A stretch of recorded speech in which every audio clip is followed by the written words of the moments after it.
Nous sommes au pied de la cathédrale Saint-Sauveur à Aix-en-Provence.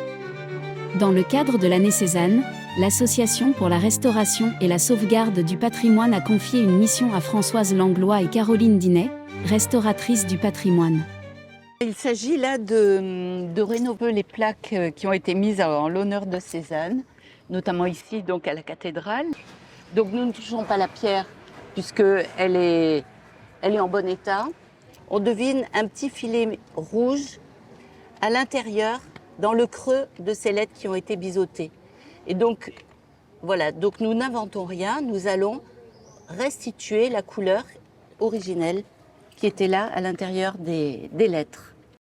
Donc là c'est de l'eau déminéralisée et on va mettre ensuite, ça c'est pour enlever le plus gros, on va repasser un petit peu de TAC, c'est-à-dire c'est du triammonium citrate, qui est un détergent doux parce qu'on va le diluer.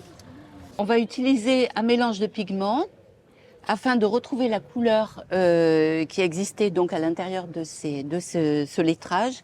Et on fait un mélange d'acrylique afin de venir repeindre à l'intérieur des lettres. Et pour que ce soit, donc pour respecter nos 3 règles de restauration.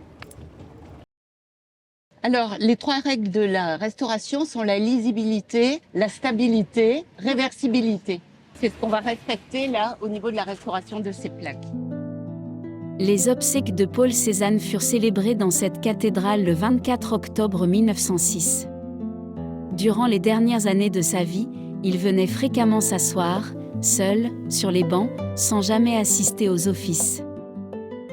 On va mettre un petit vernis de protection maintenant pour protéger la plaque. On va attendre que ça sèche, que la peinture sèche, bien sûr, avant ça.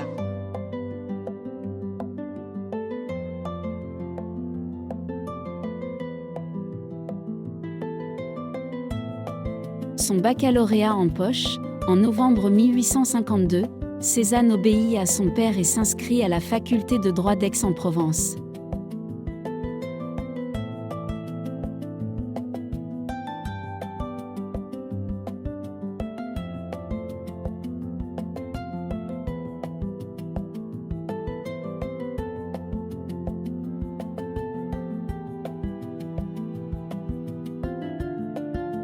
C'est en 1825 que le père de Cézanne crée une chapellerie au 55 du cours Mirabeau.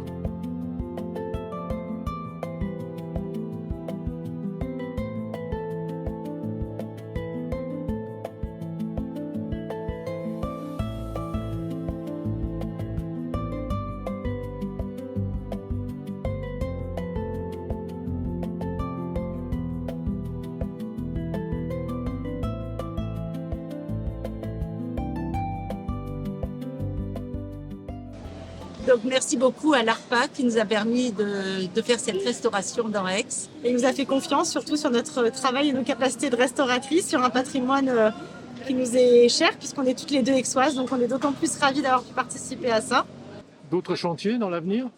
Et bien donc des restaurations d'oratoires avec l'ARPA aussi. Les oratoires, c'est un chantier long puisqu'il y en a plus de 77 dans le pays d'Aix et que l'ARPA, chaque année, permet petit à petit de remettre à neuf son patrimoine et de permettre aux gens de à nouveau pouvoir en profiter, etc. Donc cette année, il y aura aussi un nouvel oratoire après les plaques et plein d'autres projets de l'ARPA qui ne sont pas que les oratoires.